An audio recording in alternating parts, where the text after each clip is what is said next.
Essa história de falar assim, é amigo de longa data, entrega a gente, né?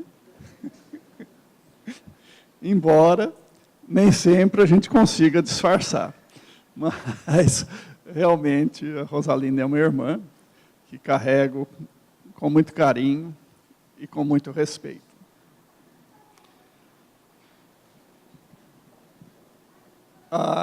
O poeta, cancioneiro popular, em uma de suas músicas diz que a vida é a arte do encontro.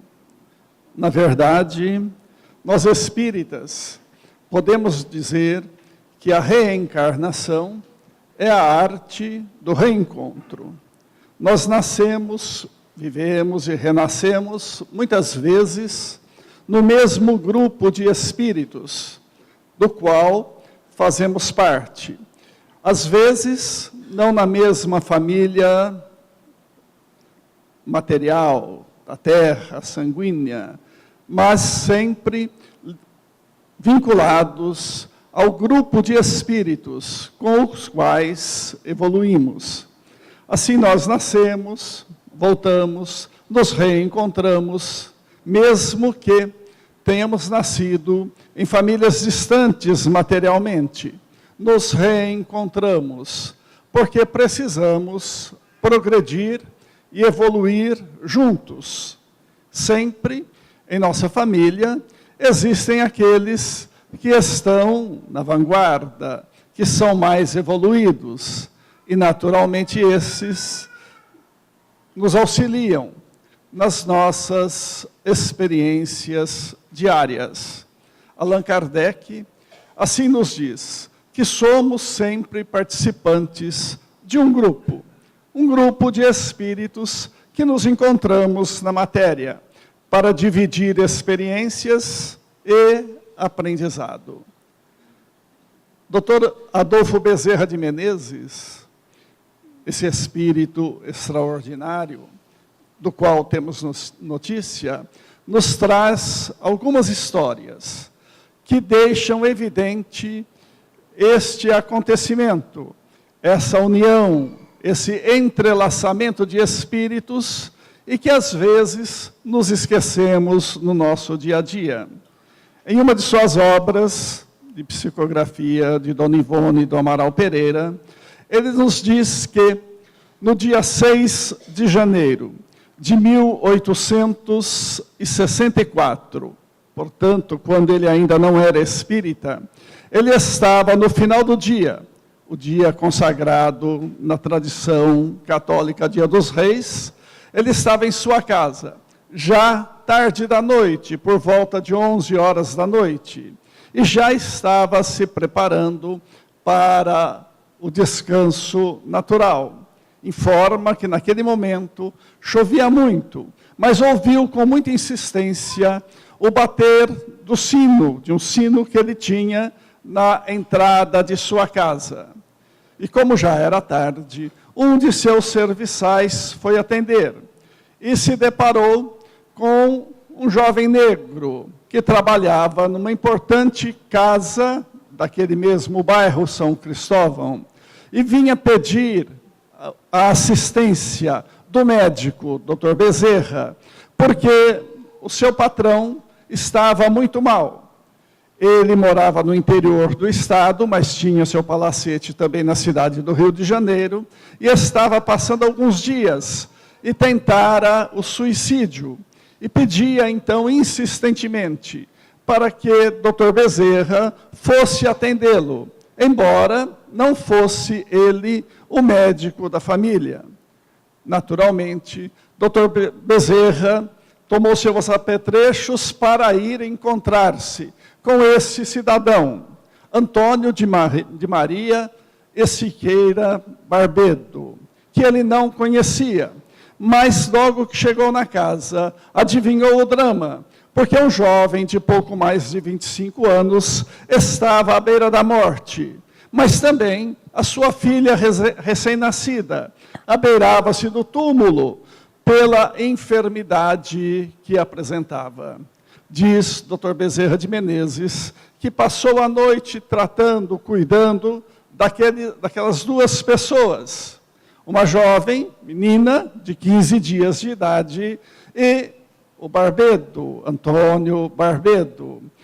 A luta, diz, foi intensa, mas no dia seguinte, pela tarde, Dr. Bezerra já pôde descansar. E então ele começa a contar a história. O que acontecera? Fora que Antônio de Barbedo tentara o suicídio, porque vinha de uma tragédia recente. Sua filha nascera na véspera de Natal anterior, mas ao nascer, sua mãe desencarnou, Maria Susana. E Antônio de Barbedo ficou então em estado de choque, não aceitando aquele desencarne. Entrou em desespero, foi para a cidade do Rio de Janeiro, que distava e dista ainda pouco da capital carioca, e estava tentando o tratamento. Mas o seu desespero foi tanto que ele tentara o suicídio. Depois deste atendimento, diz Dr. Bezerra de Menezes, que não sabe por quê, mas uma afinidade muito grande uniu Dr. Bezerra ao Antônio de Barbedo e aquela jovem, a criança que vinha para a vida. E ele passou a fazer parte desta família, visitando então frequentemente. Até, por gratidão, Antônio de Barbedo convidou o Dr. Bezerra de Menezes para ser o padrinho de batizado de Esmeralda, a filha. Fato que ocorreu quando a criança completara 2 anos de idade. Reunido então esse grupo, Dr. Bezerra passa a narrar um pouco da história que aconteceu com eles. A história relativamente comum nas tradições daquela época, principalmente nas famílias abastadas. A criança desenvolvia-se naturalmente na fazenda, relacionando-se com os empregados, no caso, com os escravos, e desenvolvendo uma afinidade muito grande com algumas crianças, filhas de escravos, o que Antônio de Barbedo, descendente de famílias ilustres portuguesas, não aceitava muito, porque, afinal de contas, ela era nobre, e se ficasse na fazenda o tempo todo, teria uma educação deficitária, seria difícil relacionar-se muito com os empregados, houvera tido uma ama de leite negra, como era o costume, mas não era conveniente que deixasse assim. Então, quando a criança fez 7 anos de idade, ele deliberou levá-la para Portugal, onde ainda viviam os pais da sua ex-esposa.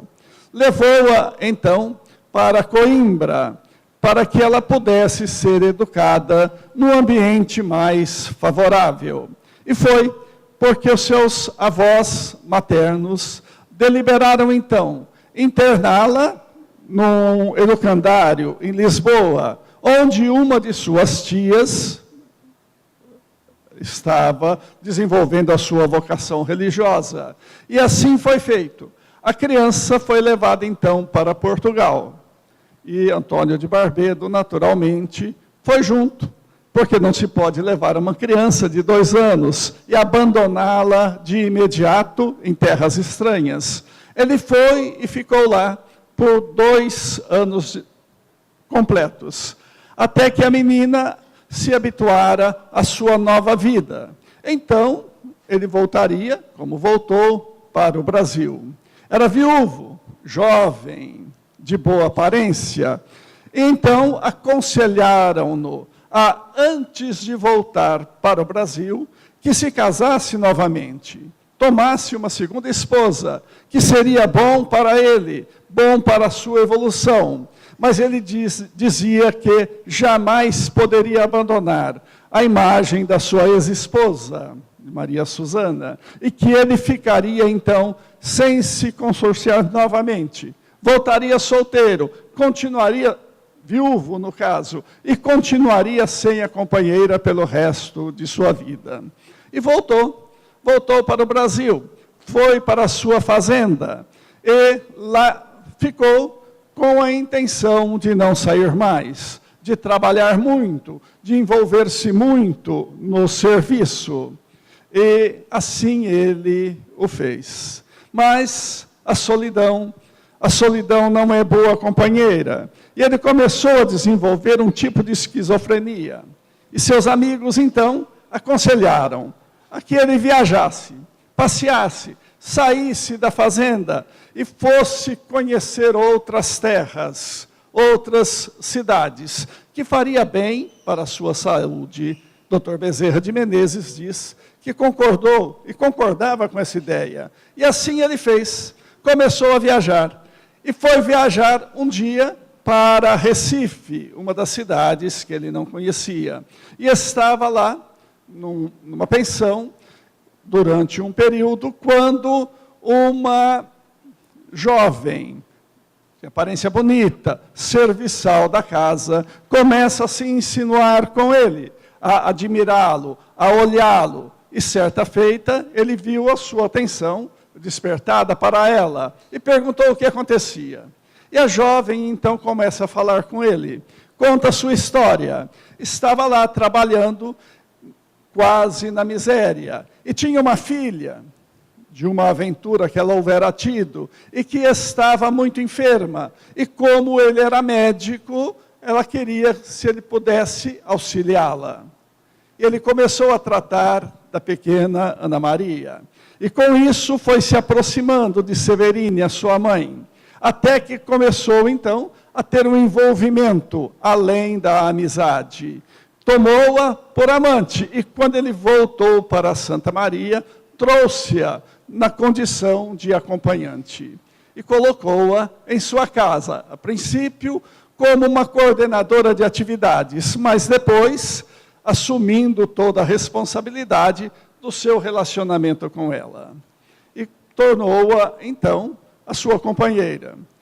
Severínia, naturalmente, almejava casar-se com ele e queria regularizar a sua situação. Regularizando a sua situação, dizia ela, regularizaria também a situação de sua filha, que nascera em situação tão difícil e que seria beneficiada, então, pelo casamento de sua mãe com o rico fazendeiro. Mas ele recusava-se. Não queria de forma alguma. Achava que não devia, que não seria do seu agrado. E continuou o seu relacionamento. Esmeralda, em Portugal, desenvolveu a sua educação, o seu trabalho, o seu aprendizado. E ao completar 17 anos de idade, terminou os seus estudos e voltou para o Brasil. Recebido, naturalmente, com muita alegria por seu padrinho e por seu pai, mas não por Severínia, que via nela uma concorrente para sua filha. Via em Esmeralda alguém que pudesse tirar o carinho que ela desfrutava de Antônio de Barbedo e a possibilidade de ver sua filha adotada pelo rico fazendeiro. Houve, então, por parte de Severínia, uma repulsa, uma agressividade, uma falta de sintonia para a jovem que vinha de retorno para seu lar. Em princípio, Esmeralda não percebeu a agressividade, não percebeu a repulsa, não percebeu a inveja que tomava parte de Severínia, que na frente do seu pai tratava com delicadeza, mas distante, agredia verbalmente, é claro, e por suas atitudes. O tempo foi passando. Em Portugal, Esmeralda conheceu o Bentinho, brasileiro também, e casualmente, da mesma cidade onde seu pai tinha fazenda. Lá se relacionaram, prometeram-se em casamento. Quando eles vieram para o Brasil, é natural que ele a procurou. E foi de agrado dos avós de Esmeralda, que o conhecera em Portugal. Um bom moço, advogado, estudar em Coimbra, formara-se, viera para o Brasil trazendo os ideais novos de liberdade e de igualdade. Mas Ana Maria iludira-se com Bentinho. Ao vê-lo, apaixonou-se. Ao vê-lo, achou que ela merecia ser a esposa de Bentinho, que a tratava com respeito, com delicadeza, mas em momento algum dando a entender que pudesse relacionar-se com ela de uma outra forma qualquer. Mas a paixão é cega. E o ódio, então, aumentou, porque via em Esmeralda agora uma concorrente, alguém que tirara dela a possibilidade de um casamento honrado. Pouco tempo depois, Bentinho e Esmeralda se casaram. Casaram-se e continuaram vivendo na fazenda. Mas Severínia, muito enciumada, dizia a Barbedo, aquela sua filha, mas eu preciso que você adote também a minha Ana Maria, para que ela possa ter um casamento feliz, para que ela possa encontrar com o dote que você lhe dará, um casamento equilibrado. Mas para isso é necessário que nos casemos e que você a adote. E insistia sempre, e Barbedo sempre dizia que não era possível, que ele jamais faria isso. Até que um dia, Esmeralda, sabendo do que se passava, insistiu para seu pai, para que ele casasse com Severínia, que regularizasse a sua situação. Seria bom para todos. E ele, então, resolveu casar-se. E casou-se com Severínia. Mas não reconheceu Ana Maria como sua filha. Não era, e ele não reconheceu. E Severínia começou a insistir para que ele a reconhecesse. E percebeu que o grande entrave seria, naturalmente, a Esmeralda, que era a filha legítima e casada agora com Bentinho. E como ela deveria fazer? O mais fácil seria desgraçar Esmeralda e Bentinho. Começou, então, a urdir um plano. Como fazer? Bentinho, no seu ideal de advogado, ele lutava e participava do movimento para a libertação dos escravos. Trabalhava muito e fez muitos inimigos e tinha que viajar bastante. E ela viu, então, aí a possibilidade de desgraçar o advogado, dizendo que ele gastava muito e que casara-se com Esmeralda apenas visando a fortuna do agora comendador Barbedo. Falava, mas as pessoas não acreditaram. Ela urdiu então um plano. Pensou em escrever cartas anônimas, denegrindo a imagem do jovem casal. Mas ela escrevendo, seria descoberto. E sua filha Ana Maria se relacionava com uma outra pessoa que se dispôs a escrever. E começou então a mandar cartas, insinuando que o Bentinho desperdiçara toda a sua fortuna e estava casado apenas para se utilizar do dinheiro do comendador. E dizia nas outras cartas que Esmeralda ficava muito tempo sozinha e que tinha na fazenda belos rapazes, com os quais ela se relacionava muito bem, e talvez bem demais. E as cartas começaram a chegar. Bentinho acabou descobrindo, por uma ação qualquer, a autoria das cartas, e conversou com Esmeralda, dizendo que descobrira a origem das cartas, e quem estava por detrás era exatamente a Severínia, e que ele pretendia falar com o comendador Barbedo para regularizar a situação. Esmeralda disse para ele, esperasse um pouco, que ela conversaria com seu pai, para que não houvesse uma desgraça em família. Mas quando eles conversavam em seu quarto, Severínia e Ana Maria traziam um costume estranho, que muita gente ainda tem hoje, aquele de ouvir atrás das portas, para ficar sabendo do que é que acontecia. E a casa na fazenda muito grande, mas possibilitava essas investiduras, possibilitava que alguém vigiasse o outro, sem ser notado.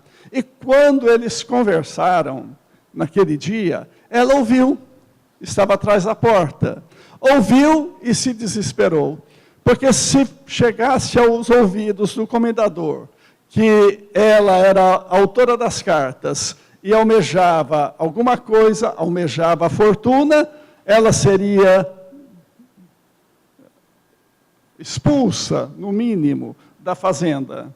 Urdiu um plano, porque naquele dia, o Bentinho tinha uma defesa muito séria no fórum da cidade.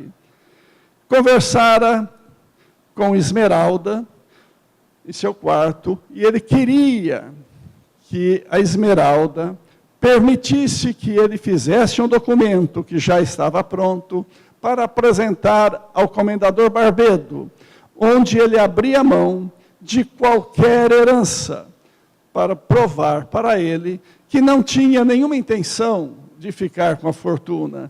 E conversaram, discutiram, no bom sentido, porque se davam muito bem o jovem casal. Mas conversaram, e naquele dia, o casal, e particularmente Esmeralda, atrasara-se para descer para tomar o café com o seu pai, como ela fazia todos os dias. E Bentinho, então, acabou perdendo a hora. E disse que precisava ir urgente ao fórum. E saiu correndo. Tomou seu cavalo e saiu numa correria danada, para chegar a tempo no fórum. Severínia e Ana Maria traçaram, então, um plano de emergência urgente. Invadiram o apartamento onde estava Esmeralda. E disse para ela que ela jamais contaria ao comendador aquilo que ela houvera descoberto. Tomaram, então, de uma toalha, a toalha de Bentinho, e enforcaram Esmeralda. Quando o comendador foi para o quarto procurar a sua filha para o café, viu-a semi-morta já, sem possibilidade de falar, dada o estrangulamento que ela sofrera. E Severínia e sua filha saíram depressa para seus aposentos. E quando o comendador passou pelo corredor, viu-as e perguntou se elas haviam visto Esmeralda. E as duas disseram que não, mas que ouviram os gritos, a conversa, a discussão que ela tivera com o seu esposo a manhã toda, até aquele período em que ele saiu em desabalada carreira. O comendador entrou e viu a filha, já em agonia, vindo a morrer. É natural o desespero do pai. É natural que ele fique numa situação complicada. Mas ele vira o genro sair. E Severínia disse que eles discutiram. E se discutiram, fora ele o assassino. Ele que matara Esmeralda. Acusou-o, então, de forma intensa. E naquele tempo, hoje não, mas naquele tempo, os poderosos, eles manipulavam a justiça. E Bentinho foi sumariamente condenado, vindo a sofrer perseguições na prisão, desencarnando um ano depois. A vida seguia naquela tristeza, naquela dificuldade. E Severínia, então, insistindo para que a sua filha fosse adotada. E o comendador um dia disse para ela que jamais faria isso. E mesmo que fizesse, a fortuna não chegaria até ela de forma alguma, porque ele tomara providências anteriores. A vida seguiu e Dr. Bezerra de Menezes insistiu, então, para que o comendador fosse para o Rio de Janeiro, que ficasse lá, que ouvisse algumas coisas, mas o comendador não aceitou, continuou na fazenda, onde o Dr. Bezerra visitava periodicamente. Já em 1892, diz Dr. Bezerra de Menezes, ele foi à fazenda para visitar o seu velho amigo. Encontrando-o, disse que soubera, agora Dr. Bezerra de Menezes já era espírita, soubera que o seu amigo rogara insistentemente com a misericórdia divina, porque ele queria pelo menos sonhar com Esmeralda, pelo menos vê-la em sonho, para matar a sua saudade. Coisa comum, até mesmo entre nós, quando perdemos um ente querido, ele desencarna, temos aquela ânsia, às vezes, de recebermos notícias, temos aquela ânsia e queremos, às vezes, sonhar com aquele ente que já partiu. E, frequentemente, sonhamos. O sonho nada mais é, nesses casos, do que lembranças fragmentadas dos encontros que podemos ter com as almas daqueles que já desencarnaram. É frequente esse relacionamento. Nós apenas não lembramos, porque nossa mente anda muito ocupada, anda muito complexada, e não nos lembramos, esquecemos. Muita gente quer sonhar e diz, eu gostaria, mas não sonha, ou não se lembra. Aliás, fazendo um parênteses, é bem fácil nos lembrarmos. Lembrar dos desdobramentos que temos à noite é muito simples. Tão simples que em uma página apenas, um espírito amigo, através da psicografia de Francisco Cândido Xavier, nos ensina. Está num livro que se chama Instruções Psicofônicas. E a lição se chama Além do Sono. Então, todos que quiserem se lembrar do que sonhou, do desdobramento, é só ler aquela página, uma folha e meia, mais ou menos, 3 páginas, e fazer o que está lá. Se fizer aquilo, vai se lembrar. Eu confesso que eu já li essa página faz tempo. E de vez em quando eu leio, mas eu não consegui ainda não, viu? Porque é fácil, só que para mim é difícil. Mas ele diz que se fizermos aquilo direitinho, vamos nos lembrar. Então, fica o convite. Instruções psicofônicas. Bom, a página eu não lembro. Mas, além do sono. E o Barbedo queria, mas não conseguia. Mas nesse dia, Dr. Bezerra de Menezes, que já participava da Federação Espírita Brasileira, era espírita convicto, e espírito elevado, que nós sabemos que ele sempre foi, disse a ele, finalmente, olha, as suas preces foram ouvidas, e aqueles a quem você muitas vezes amaldiçoa, me autorizaram a lhe dizer que você pode se encontrar, pode ter notícias, pode conversar com Esmeralda, e que eu mesmo posso lhe facilitar este encontro. E, na verdade, disse ele, eu tenho conversado e visto Esmeralda com muita frequência, porque ela participa de nossas reuniões no Rio de Janeiro. E para que você se prepare, levou-o, então, até o gabinete de leitura de Esmeralda, que já tinha a coleção de Allan Kardec. Mostrou a Barbedo e disse, olha, sua filha que me apresentou esses livros, que trouxe de Portugal, quando ela conheceu uma amiga, que se chamava Pamela, que a apresentou aos livros de Allan Kardec. Diz, então, que o comendador Barbedo sentou-se na poltrona, passou a noite lendo, o outro dia lendo, e quando o Dr. Bezerra voltou para o Rio, ele o acompanhou, para que pudesse continuar a ter notícias daquela doutrina, daqueles conceitos, daquela filosofia, inteiramente nova para ele, mas que, para os iniciantes, tem um poder de consolação muito grande. A doutrina espírita até tem mesmo esse poder. O poder de consolar de imediato.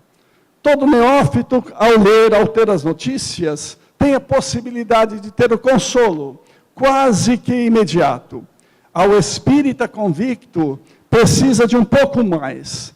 Precisa não só do consolo, precisa da intensificação dos estudos, para que aquilo consiga modificar eternamente a sua vida. Então, para nós espíritas, só o papel de consolador não basta. Precisamos buscar o papel de libertador, que a doutrina espírita traz para cada um de nós. Mas o comendador, então, acompanhou Dr. Bezerra de Menezes para o Rio de Janeiro. E havia, diz Dr. Bezerra de Menezes, nessa época, na Federação Espírita do Rio de Janeiro, na Federação Espírita Brasileira, um médium extraordinário, que trabalhava muito com os espíritos. Ele se tornara espírita e participante desde os 21 anos de idade. E com pouco mais do que isso se tornara vice-presidente da Federação Espírita Brasileira. Era o Frederico Júnior, que fazia as reuniões. E Dr. Bezerra de Menezes, então, convidou para uma reunião íntima, onde participariam o Frederico, o médium, e alguns amigos, e também o comendador Barbedo. Mas, revela Dr. Bezerra de Menezes, teve o cuidado de não informar ao médium do que se tratava. Era apenas uma reunião íntima. E como o Frederico era uma alma generosa, concordou, sem saber do que se passava. Aliás, deve ser assim, porque aqueles médiuns que recebem informações de pessoas conhecidas, mas que eles conhecem, perde muito em sua seriedade, porque a nossa mente é muito poderosa. Se eu conheço a história de alguém e recebo este alguém, a comunicação já fica sob suspeita, porque nós podemos interferir e interferimos nas comunicações. Então, Frederico não sabia. O médium não sabia. Não sabia, aliás, nem quem era o comendador Barbedo. E foi feita a reunião. Diz Dr. Bezerra de Menezes que a reunião começou em poucos minutos. O médium tornou-se lívido e começou a dizer: vejo uma jovem trajada em suas vestes nupciais, trazendo à mão um buquê de flores de laranjeira. Diz chamar-se Esmeralda de Barbedo e pede para que eu saúde seu pai em seu nome. Um atestado extraordinário de identificação de espírito. A reunião prossegue, o comendador identifica aquela presença e, pelo que ela disse, ele se convence de que era realmente a sua filha, que voltava para consolá-lo. E aconteceu um fato extraordinário, porque durante a reunião materializou-se uma mão, o braço e a mão de um espírito, que foi imediatamente reconhecida pelo Dr. Bezerra de Menezes e pelo Antônio de Barbedo, como sendo a mão da Esmeralda. Essas reuniões, com esses fenômenos, hoje são raras. Essas identificações, essa parte feita por vários motivos. Talvez até pela quantidade de pessoas, talvez até pela curiosidade que muitas vezes impera nas reuniões mediúnicas.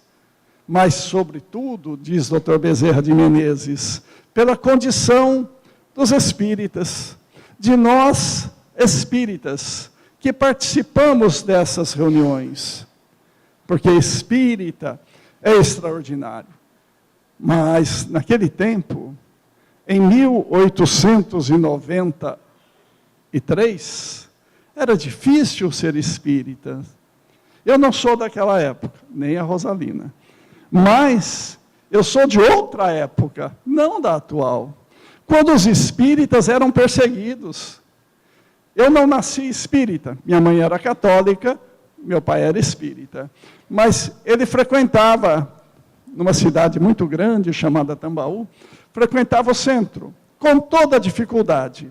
E a cidade era tão grande, que quando chegava alguém de fora e perguntava assim, onde que é a rua tal? Ninguém sabia. Mas dizia assim, você quer ir na casa de quem? Aí falava o nome e a gente sabia. Tinha quase 5.000 habitantes. Então, não era tão complicado. E todos sabiam da vida de todos. Aliás, teve pessoas famosas em Tambaú.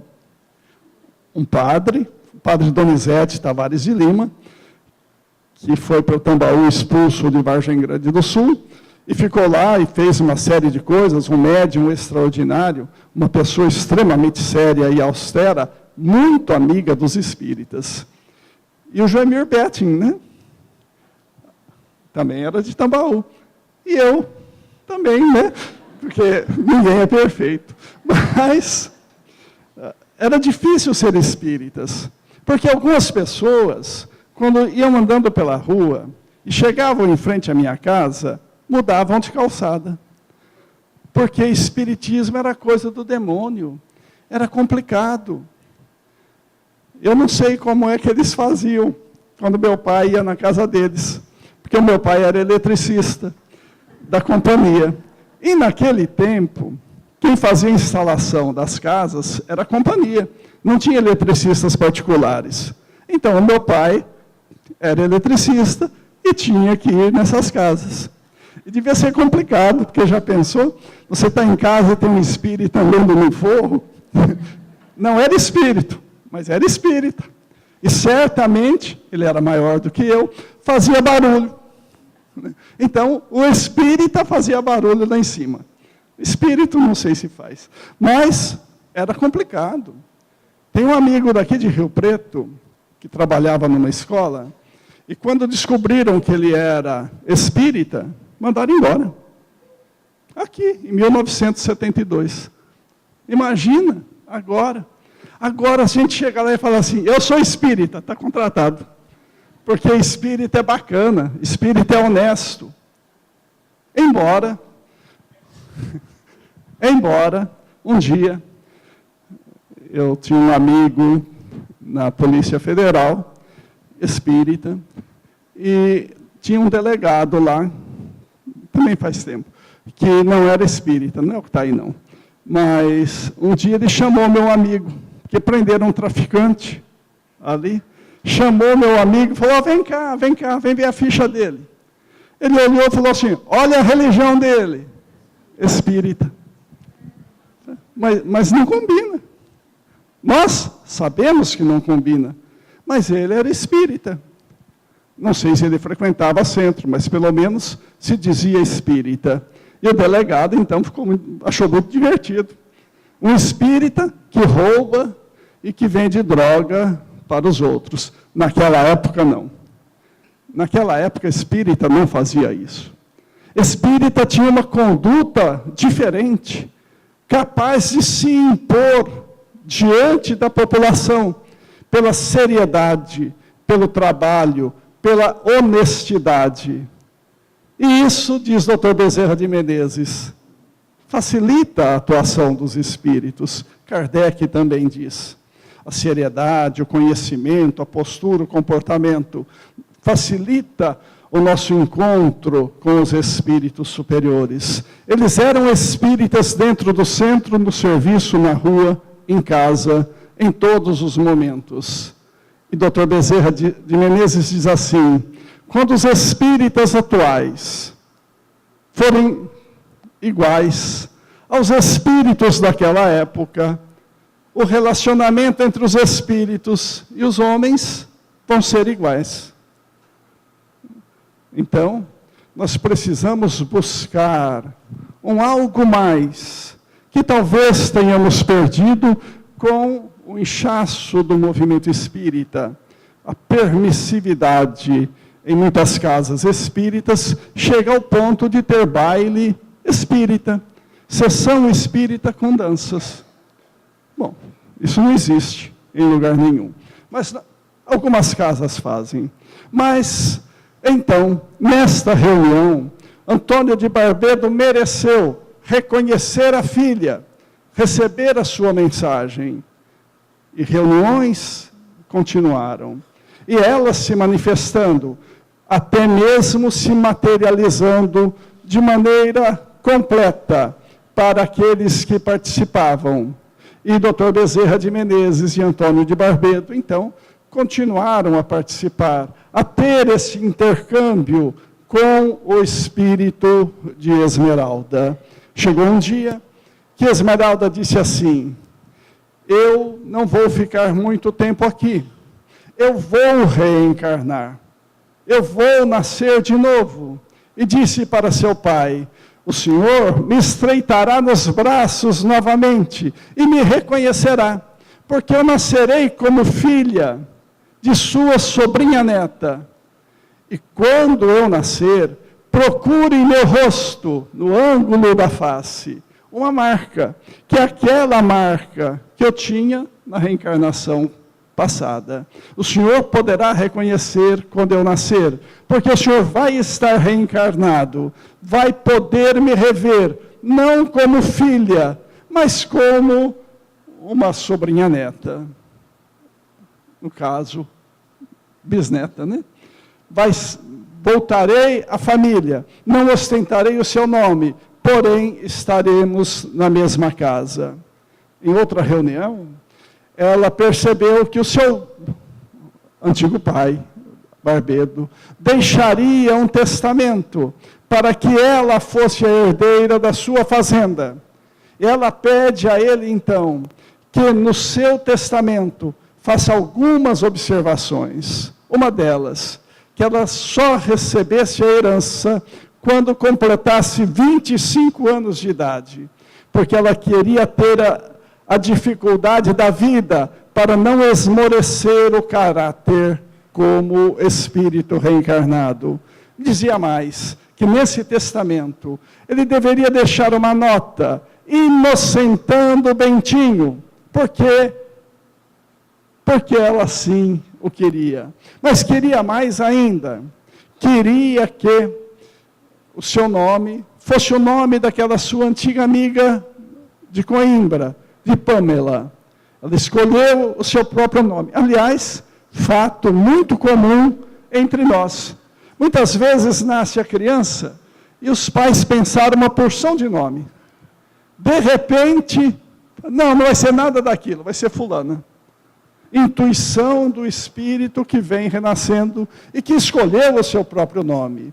Nós pensamos que foi ideia nossa, mas foi ideia induzida pelos espíritos, porque eles participam de nossas ações, do nosso dia a dia.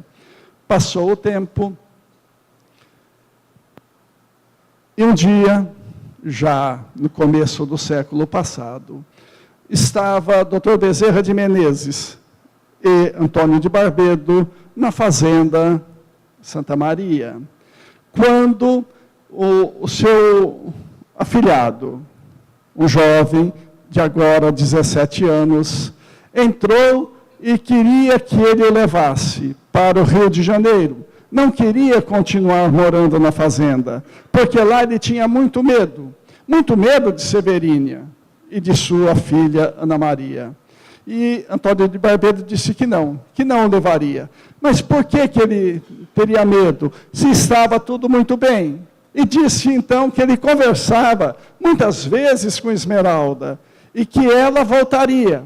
Ela dissera que voltaria. Então ele queria que esse rapaz ficasse na fazenda, porque ele seria transformado em coordenador da fazenda, aquele que toma conta da fazenda, esperando pela volta de Esmeralda. E ele disse então que ele também já tinha visto a Esmeralda. Disse ao comendador: eu também já vi a alma da madrinha Esmeralda, mas quando eu a vi, ela estava junto com o Bentinho. O Bentinho, o senhor não viu? Naquela época era muito complicado, porque Bentinho era o assassino era aquele que matara a sua filha. E ele então, principalmente a mãe do rapaz, disse para ficar quieto, que não falasse nada. Mas ele disse assim, não foi o Bentinho que matou Esmeralda, porque eu estava no quarto e eu vi. E só então se lembraram que Esmeralda gostava muito dele. E ele estava doente naqueles dias. E ela recolhera para o seu quarto, mais confortável, para ver durante a noite se acontecia alguma coisa. E quando a Severina entrou, o rapazinho estava lá, oculto entre as cobertas, mas viu o que aconteceu. Ele disse, eu vi, e só aí se lembraram que realmente ele estava no quarto. E ele ia falar alguma coisa, mas Severina ainda tinha aquele velho hábito de ouvir atrás das portas.